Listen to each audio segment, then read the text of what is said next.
그 절구통이나 안고 나가거라. 빈손으로 들어온 계집이 욕심은 대감집 꽃감만 하구나. 막내는 싸늘한 부엌문 앞에 서서 겨울 새벽 서리처럼 톡톡 끊어지는 목소리로 복녀를 몰아붙였습니다. 눈매는 솔개가 병아리를 낚아채기 직전처럼 날카로웠고 허리에 얹은 손은 이미 이 집 안주인이라도 된 듯 빈틈이 없었습니다. 방문턱 너머에는 병든 시어머니 강 씨의 마른 기침 소리가 희미하게 새어나왔고 칠성은 마당 끝에 서서 주먹만 움켜쥔 채 이를 악물고 있었습니다. 그때 복녀가 낡은 절구통 손잡이를 붙들며 조용히 말했습니다. 절구는 들고 나가도 부끄러움은 못 들고 나가십니다. 저는 굶어도 남의 몫은 탐내지 않습니다.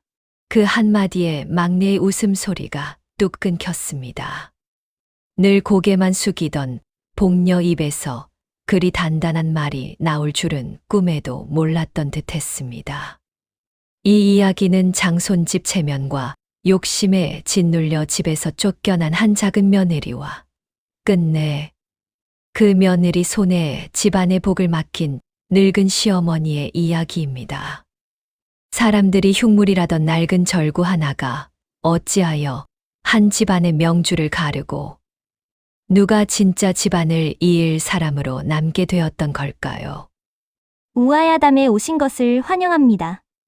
사연 시작 전 구독 한번 눌러주신다면 그 손끝마다 복이 깃들기를 바라겠습니다. 구독과 좋아요는 사랑입니다.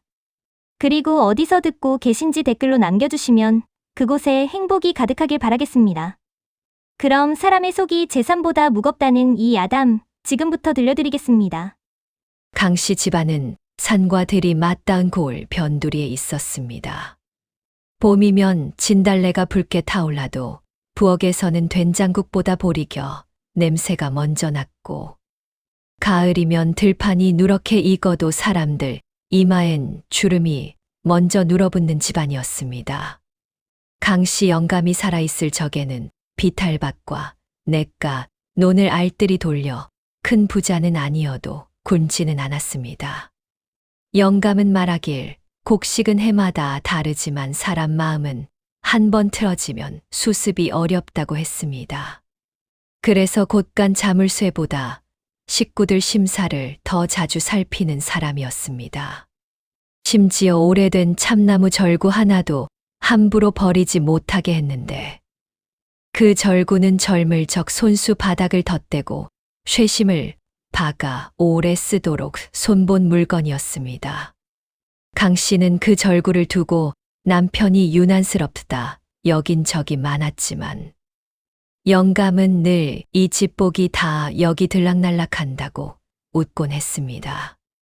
그러나 사람 사는 집안엔 맑은 날만 이어지지 않았습니다. 강씨 영감이 갑작스런 열병으로 세상을 뜬 지 얼마 지나지 않아 맏아들마저 병으로 먼저 누워버렸습니다. 그때부터 집안의 기둥돌이 한꺼번에 뽑힌 셈이 되었습니다. 남은 것은 늙은 강씨와 둘째 아들 칠성, 맏며느리 막내, 그리고 얼마 뒤 새로 들어온 작은 며느리 복녀뿐이었습니다. 칠성은 부지런하고 정직했지만 글과 셈보다 몸으로 버티는 성미였고 강씨는 남편 잃은 뒤부터 가슴앓이를 심하게 하여 오래 서 있기도 힘든 처지가 되었습니다. 그 틈을 막내가 놓치지 않았습니다. 곳간 열쇠와 소작 장부, 장에 내다 팔 곡식까지 하나씩 자기 손으로 옮겨 잡더니 어느새 집안의 대소사는 막내를 거치지 않고는 움직이지 않게 되었습니다. 처음엔 사람들도 막내를 딱하게 여겼습니다. 젊은 나이에 과부가 되었고 장손집 맏며느리 노릇도 만만치 않으니 성질이 조금 드세더라도 그러려니 했습니다. 그러나 사람 욕심이란 장작더미 및 숨은 불씨 같아서 겉으론 재만 남은 듯해도 어느 날 훅 타오르기 마련입니다. 막내는 곡식을 장에 낼 때마다 돛박을 한 번 더 깎았고 소작인이 바친 쌀가마수를 셀 때마다 자기 방으로 먼저 굴려 넣었습니다. 시어머니 약재를 다리면서도 겉으론 효부 행세를 했지만 실제론 약방값이 아깝다며 물만 진하게 끓이는 날이 잦았습니다. 그런데도 마을 사람들 앞에만 서면 깊은 한숨부터 쉬며 혼자 이 집을 떠받치고 사는 사람처럼 굴었습니다. 복녀는 달랐습니다. 복녀는 새벽 달구름보다 먼저 일어나 우물에서 물을 길었고 시어머니 숨소리가 거칠어지면 제 잠을 떼어다 붙이듯 곁을 지켰습니다. 아궁이재를 걷고 장독 뚜껑을 바로잡고 빨랫줄에 걸린 누더기 하나도 비 맞지 않게 챙기는 사람이었습니다. 누가 보지 않아도 할 일은 해두어야 마음이 놓이는 성미라. 손등엔 금간 논바닥 같은 상처가 마를 날이 없었습니다. 그렇다고 그저 참고만 사는 성품은 아니었습니다. 사람 도리를 어기는 일 앞에서는 눈빛이 맑게 벼려졌습니다. 칠성은 그런 아내가 늘 미안하고 고마워 밤이면 말없이 들기름을 덜어 복녀에 갈라진 손바닥에 발라주곤 했습니다. 그 부부정은 굶주림 속에서도 아궁이 밑남은 불씨처럼 오래 살아 있었습니다. 집안일이 본격적으로 뒤틀린 것은 음력 7월 제삿날을 앞두고서였습니다. 막내가 시아버지 제사에 쓸 은수저 한 벌과 소장료로 받아둔 엽전, 꾸러미가 사라졌다며 집안을 뒤집어 놓은 것입니다. 곳간 열쇠도 장부도 출입도 제가 다 쥐고 있으면서도 막내는 곧장 복녀를 가리켰습니다. 어제 끝까지 부엌에 남은 게 누구냐?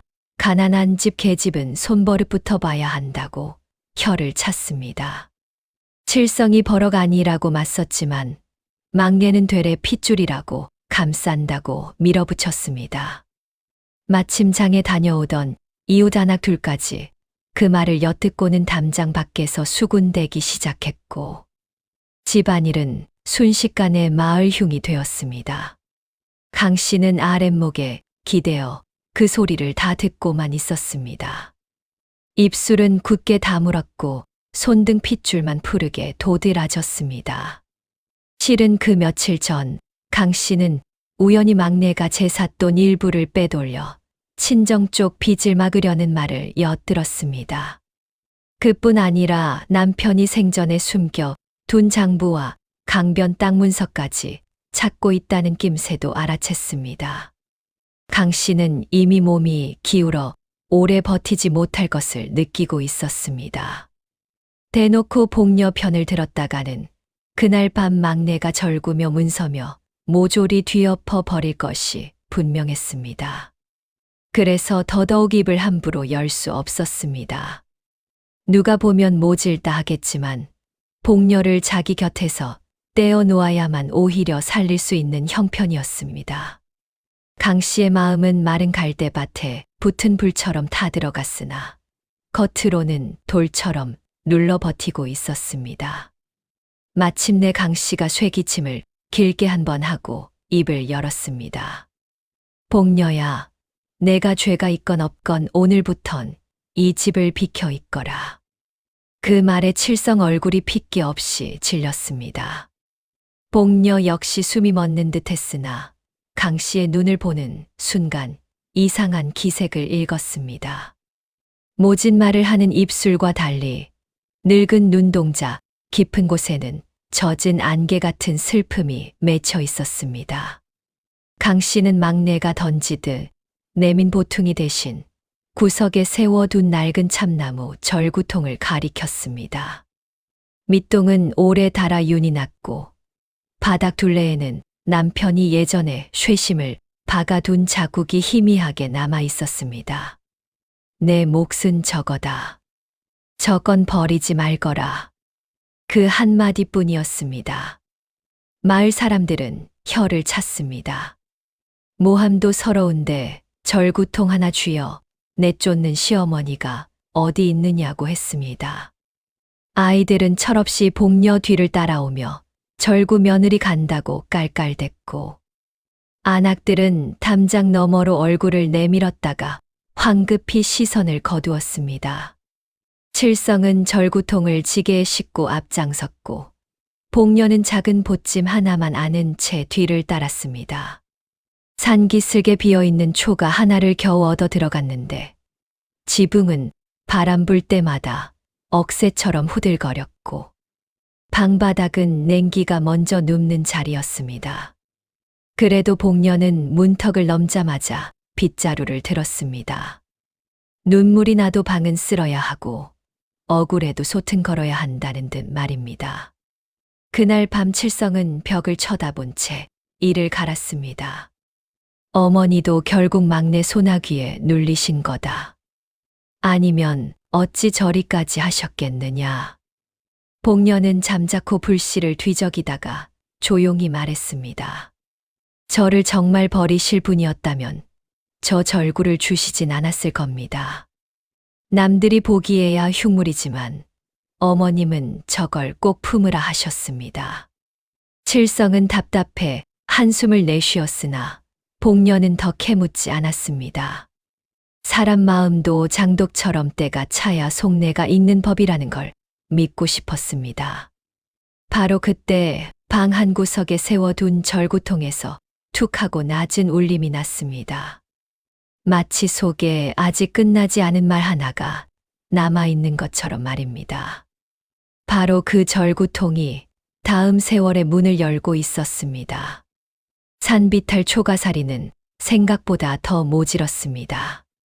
새벽이면 문틈으로 스민 바람이 뼛속까지 송곳처럼 파고들었고 장마철이면 지붕 사이로 새는 빗물이 방구석마다 작은 개울을 만들었습니다. 칠성은 새 품팔이를 찾아 장터와 들판을 떠돌았고 복녀는 남의 집 곡식을 찧어주고 한 줌 보리쌀이나 마른 나물 한 돛박을 받아왔습니다. 그때마다 들고 다니는 것이 늘 그 절구통이었습니다. 낡고 무거운 데다 보기 흉하니 동네 사람들조차 새 절구 하나 장만하라 했습니다. 그러나 복녀는 한 번도 그 물건을 내다 버리자는 말을 꺼내지 않았습니다. 시어머니가 마지막으로 힘주어 남긴 당부라는 이유만으로도 복녀에게 그 절구는 남의 비웃음보다 훨씬 귀한 물건이었습니다. 신기한 일은 절구통을 들여놓은 뒤부터 복년의 초가에 사람 발길이 끊이지 않았다는 점이었습니다. 누구는 팥을 찍으러 왔고 누구는 아이 먹일 미숫가루를 내러 왔습니다. 복년은 품삯을 더 달라 보채지 않았고 칠성은 짐이 무거운 노인에겐 들고 가는 수고까지 보탰습니다. 살림은 팍팍했지만 그 집 마루엔 늘 사람 온기가 남았습니다. 한 사람 두 사람 정이 쌓이자 마을에서는 복녀를 두고 가난해도 인심은 우물처럼 깊은 며느리라 수군거리기 시작했습니다. 반면 큰 집 막내는 곳간 자루는 높아져도 찾아오는 사람은 줄어만 갔습니다. 곡식자루 입구는 동여맬 수 있어도 사람 입과 마음은 그렇게 묶이지 않는 법이었습니다. 복녀는 아무리 서러운 날에도 강씨 생각을 끊지 못했습니다. 저녁마다 묽은 죽 한 사발을 쑤어 칠성과 번갈아 큰 집 뒷곁에 놓고 오곤 했습니다.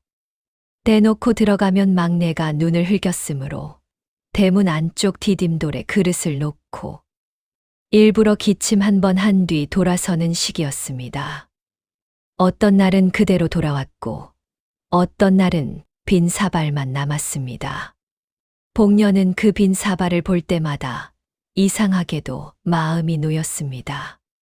달빛 아래 그릇 안쪽까지 닦여 있으면 강씨가 아직 버티고 있다는 뜻 같았기 때문입니다. 늙은 사람 숨은 바람 앞 촛불 같아서 누가 손바람만 잘 막아줘도 조금 더 가는 법이지요. 어느 비 오는 날 저녁 막내가 장에 나간 틈을 타 복녀는 강씨 방에 잠시 들어갈 수 있었습니다. 강씨는 이불 속에서 뼈만 남은 손을 내밀어 복녀 손등을 쓸었습니다. 그리고 마른 목으로 물었습니다. 원망스럽지 않으냐? 그 한마디가 젖은 나뭇가지처럼 툭 부러져 나왔습니다. 복녀는 눈시울이 달아올랐으나 웃는 낯으로 대답했습니다. 원망은 잠깐이지만 사람 도리는 깁니다. 어머님이 저를 함부로 버리실 분은 아니라고 믿었습니다. 강 씨는 한참 눈을 감고 있다가 겨우 입을 열었습니다. 막내가 문서 찾는 눈이 매섭다. 내가 대놓고 널 감쌌다면 절구도 내 목숨도 편치 못했을 게다. 복녀가 숨을 들이켰습니다. 강 씨는 이어 말했습니다. 절구는 단순한 그릇이 아니다. 집이 아니라 마음을 담는 그릇이다. 남이 흉물이라 해도 끝까지 품어라. 바깥에서 막내의 발소리가 들려와 복녀는 더 묻지 못한 채 서둘러 몸을 일으켜야 했습니다. 그러나 그날의 말은 씨앗처럼 가슴에 깊이 박혔습니다. 그해 여름은 유난히 메말랐습니다. 냇물은 여울 소리마저 잃고 자갈밭만 드러냈고 논두렁은 갈라진 손등처럼 쩍쩍 벌어졌습니다. 큰 집 막내는 남은 곡식을 비싼 값에 쪼개 팔며 돈주머니만 불렸습니다. 반면 복녀와 칠성은 하루 한 끼를 둘로 나눠 먹으면서도 굶는 이웃 아이에겐 죽 한 국자를 더 건넸습니다. 칠성은 허리가 휘도록 나무를 해와도 얼굴 한 번 찌푸리지 않았고 복녀는 야윈 남편에게 먼저 숟가락을 쥐어 주었습니다. 두 사람의 정은 불상에서가 아니라 겨울 돌담 틈에 핀 민들레처럼 억세고 다정했습니다. 세상이 등을 돌려도 둘만은 서로 등을 내주지 않았습니다. 그럴수록 막내는 복녀가 더 눈의 가시였습니다. 쫓겨났으면 기가 꺾여야 할 텐데 복녀는 남루한 옷차림 속에서도 눈빛이 흐려지지 않았기 때문입니다. 사람들은 점점 큰 집 국간보다 복년의 한 사발 죽을 더 고맙게 여겼고 그럴수록 막내 속은 가마솥처럼 부글거렸습니다. 어느 날 우물가에서 막내가 대놓고 말했습니다. 효부인 채는 혼자 다 하는구나. 진짜 효부면 쫓겨나지도 않았겠지. 복녀는 잠자코 물동이를 들어 올리다가 걸음을 멈추고 말했습니다. 사람이 집에서는 쫓겨날 수 있어도 마음에서 도리까지 쫓아낼 수는 없지요. 우물가에 있던 안악들은 그 말을 듣고도 선뜻 끼어들지 못했습니다. 짧은 한마디였지만 막내 얼굴엔 서리 맞은 들깨잎 같은 빛이 번졌습니다. 세월은 그렇게 흉년 냄새를 품은 채 흘렀고 강씨 몸은 더 빠르게 기울었습니다. 어느 날 밤 칠성이 숨을 헐떡이며 달려왔습니다. 어머니 숨이 가쁘시다. 복녀는 하던 일을 던지고 큰 집으로 달려갔습니다. 막내는 겉으론 눈물을 닦았으나 그 손등보다 눈빛이 먼저 강씨 머리맡과 곳간 쪽을 훑고 있었습니다. 마지막 유언이 재산 얘기일까 싶어 귀를 세우는 기색이 너무도 빤했습니다. 강씨는 사람들을 물리고 복녀만 곁에 두더니 겨우 들릴 만큼 낮은 목소리로 말했습니다. 제삿날 새벽 절구 바닥에 뜨거운 쌀뜨물을 부어라. 내 아버님이 손댄 바닥이다. 그리고 아무도 없는 데서 열어보아라. 복녀가 떨리는 손으로 이불 끝을 붙드는 사이 강씨는 마지막 힘을 짜내 한마디를 더 남겼습니다. 내가 널 내친 게 아니다. 복을 지키려 한 것이다. 그 말을 끝으로 강씨는 긴 숨을 내쉬고 조용히 눈을 감았습니다. 등잔불도 그 순간 함께 흔들리는 듯 했습니다. 칠성은 머리를 조아린 채 어깨를 들썩였고 복녀는 소리 없는 울음을 삼켰습니다. 막내는 대성통곡을 하는 척했으나 그 울음은 어쩐지 텅 빈 시루처럼 허전하게 들렸습니다. 사람은 눈물을 흘린다고 다 슬픈 것이 아니고 목소리를 낮춘다고 다 진심인 것도 아니지요. 강씨의 마지막 말은 상복보다 더 무겁게 복녀 가슴에 내려앉았습니다.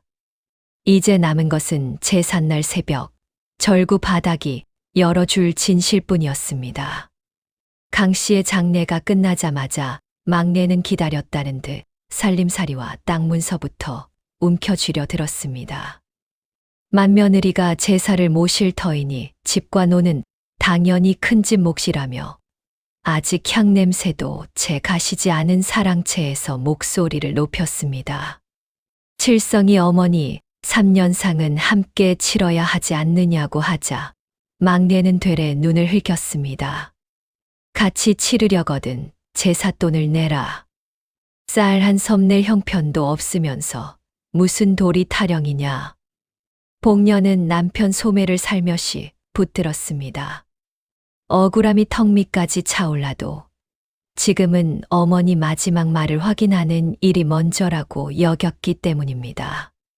그래서 두 사람은 더 따지지 않고 첫 제삿날이 오기만을 조용히 기다렸습니다. 제삿날 새벽 달기 두 번째 울 무렵이었습니다. 복녀는 미리 받아둔 쌀뜨물을 가마솥에 데웠고 칠성은 문단속부터 했습니다. 방 안에는 새벽 냉기와 긴장만 가득했습니다. 복녀가 강 씨의 당부대로 뜨거운 쌀뜨물을 절구 바닥 가장자리에 천천히 붓자 오래 굳어있던 틈새에서 희미하게 김이 피어올랐습니다.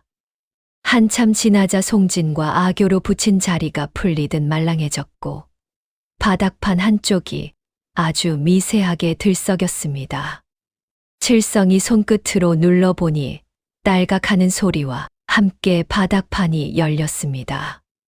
마치 오래 담은 입술이 세월 끝에 겨우 진실을 토해 내는 듯 했습니다. 그 안에는 세 가지가 들어 있었습니다.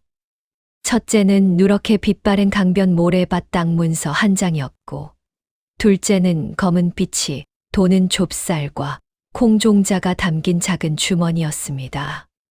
그리고 셋째는 강 씨의 글씨로 적힌 편지와 따로 묶인 작은 장부 한 권이었습니다. 복녀는 손이 떨려 편지를 바로 펼치지 못했습니다. 칠성이 먼저 무릎을 꿇고 절을 올린 뒤 떨리는 목소리로 읽기 시작했습니다. 복녀와 칠성에게 내가 사람 눈을 속이고 내 마음을 시험한 죄를 먼저 용서해 다오. 그러나 막내가 이미 곳간과 장부를 움켜쥐고 내 방 드나드는 발자국까지 세고 있으니 내가 대놓고 너를 지키면 오히려 절구와 문서가 먼저 사라질 판이었다. 이 절구는 내 아버님이 손수 비밀칸을 만든 물건이다. 사람들은 낡았다 하였으나 내 아버님은 집안에서 가장 단단한 것이 나무나 쇠가 아니라 사람 마음이라 했다. 강변 모래밭에 맞이기는 쓸모없어 보이나 내 아버님이 년티해 뒤 냇물 물길이 그리로 바뀔 것을 보고 미리 사둔 땅이다. 주머니 속 종자는 메마른 땅에서도 살아남는 귀한 종자이니 욕심내는 손이 아니라 곪는 일을 먼저 떠올리는 손이 심어야 한다. 장부는 문중 어른들께 보여드려라.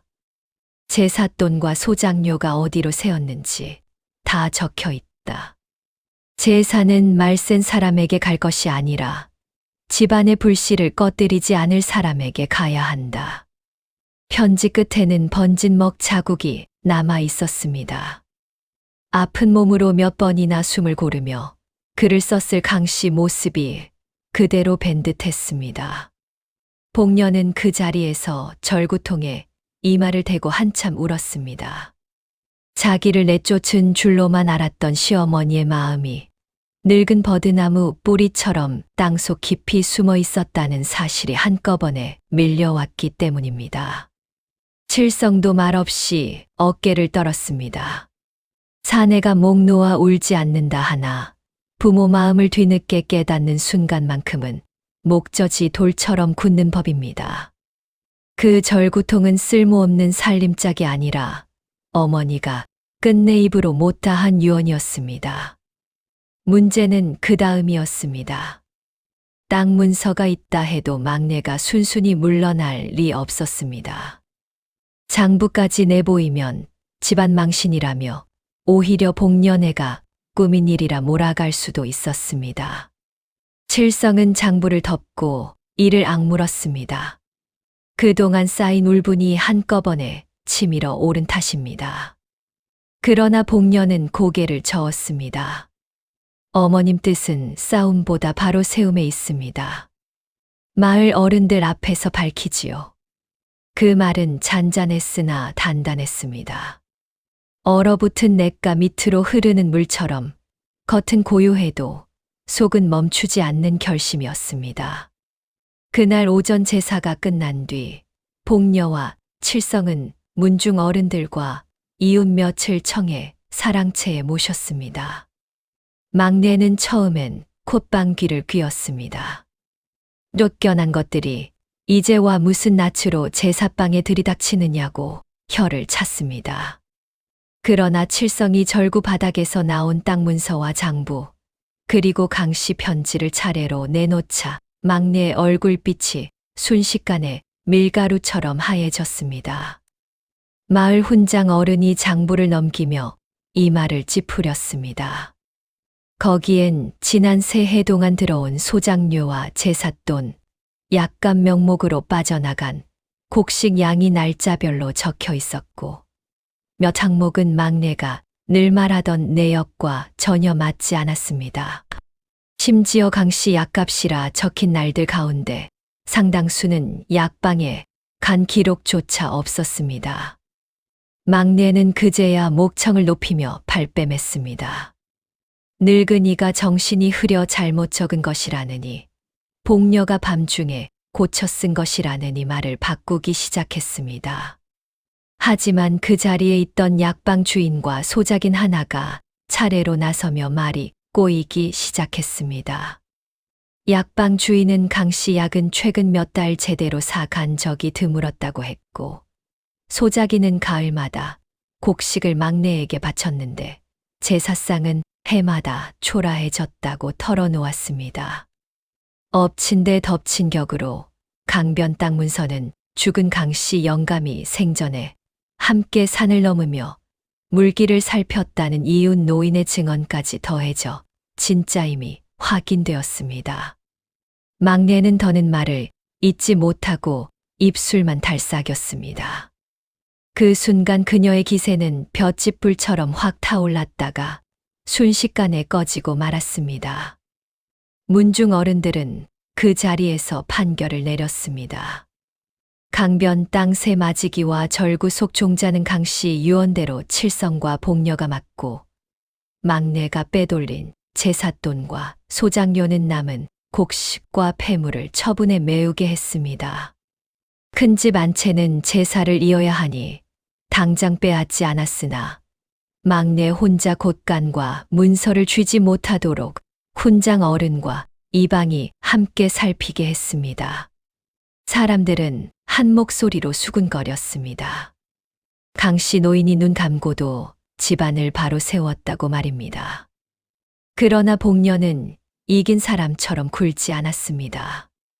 절구통을 품에 안은 채 마당 끝에 서서 어머니가 살아생전 늘 바라보던 빗산만 한참 올려다보았습니다. 그 뒤로 복녀와 칠성은 곧장 강변 모래밭으로 나갔습니다. 정말 사람들 말대로 그 땅은 발을 들이면 모래가 푹푹 꺼지고 풀조차 성기게 나는 버려진 자리였습니다. 하지만 두 사람은 포기하지 않았습니다.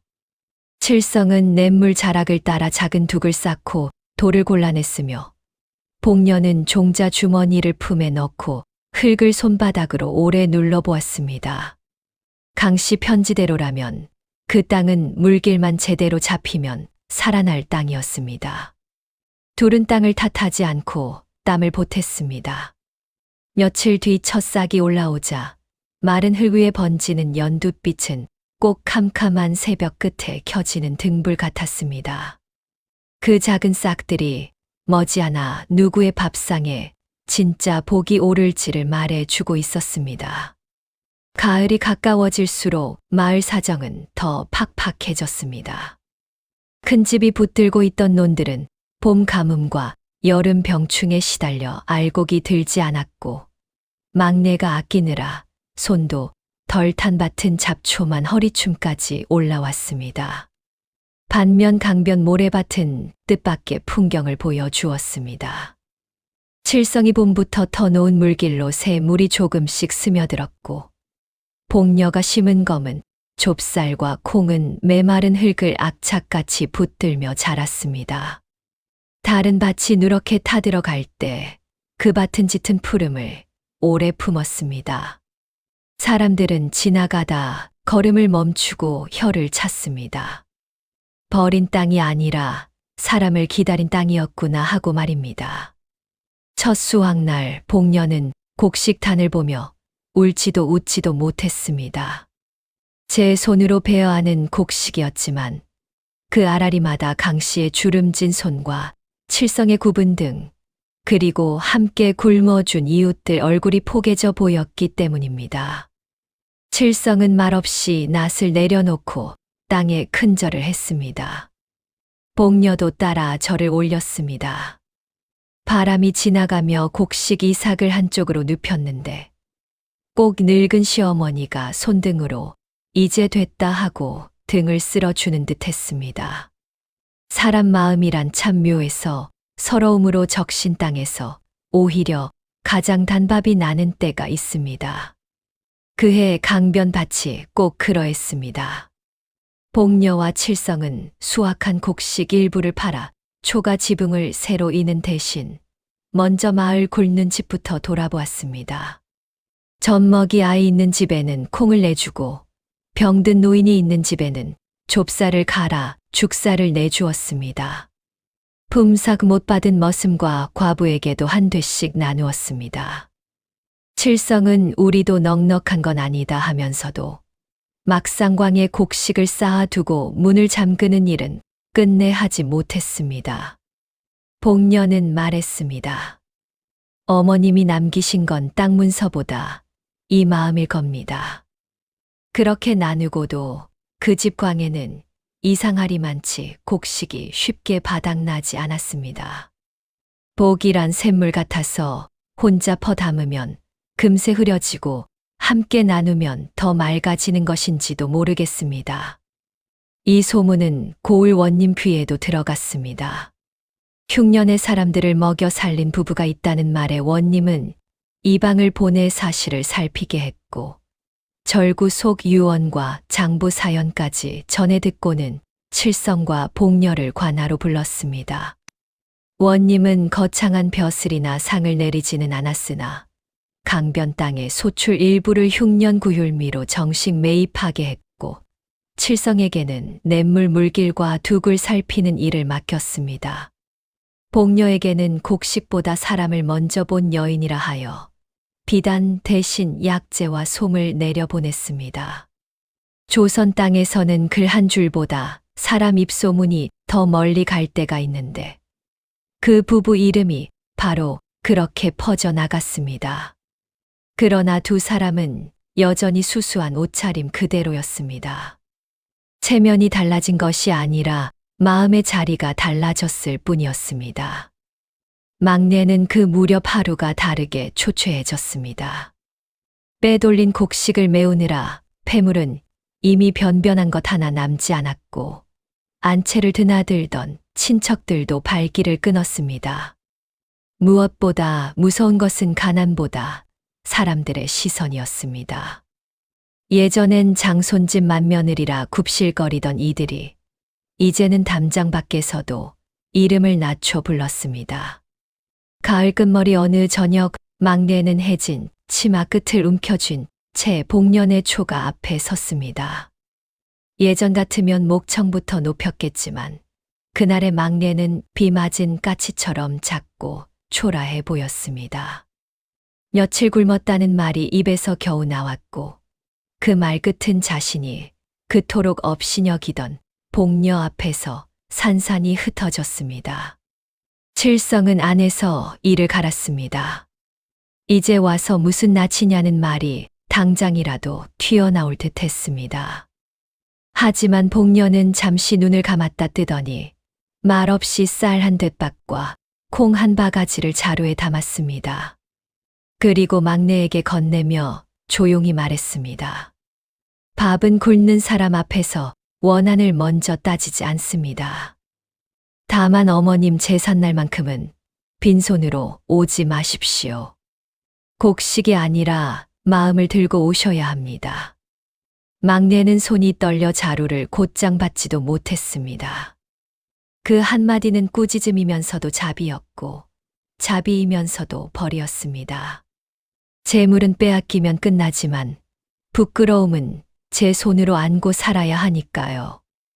며칠 뒤 돌아온 초저녁, 막내는 정말로 강씨 묘 앞에 왔습니다.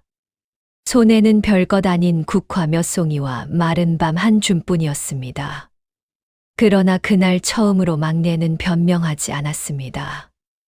묘 앞에 이마를 대고 한참 엎드려 있더니 목 메인 소리로 제가 어리석었습니다 하고 말했습니다.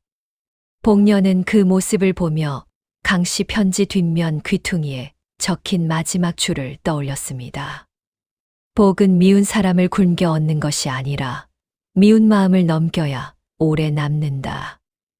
복녀는 끝내 그 문장을 아무에게도 뽐내지 않았습니다. 다만 제사상에 밥을 올릴 때마다 속으로만 되뇌었습니다. 세월이 조금 더 흐르자 칠성과 복녀의 초가는 더는 쓸쓸한 집이 아니게 되었습니다. 봄이면 강변밭을 배우러 오는 이웃이 들었고 겨울이면 따뜻한 죽 한 사발 얻으러 오는 아이들이 문지방을 닳게 했습니다. 절구통은 마루 한켠에 고이 놓였고 복녀는 곡식을 찧을 때마다 손바닥으로 그 다른 가장자리를 한 번씩 쓸어보았습니다. 누군가에겐 내쫓김의 상징이었을 그 절구가 이제는 한 집안을 살린 증표가 된 것입니다. 강씨가 묻힌 뒷산에도 해마다 풀이 돋고 낙엽이 쌓였지만 그 노인의 마음은 절구 나뭇결처럼 오래도록 집안에 남았습니다. 사람은 떠나도 뜻은 남고 뜻이 곧은 집은 결국 다시 일어서는 법입니다.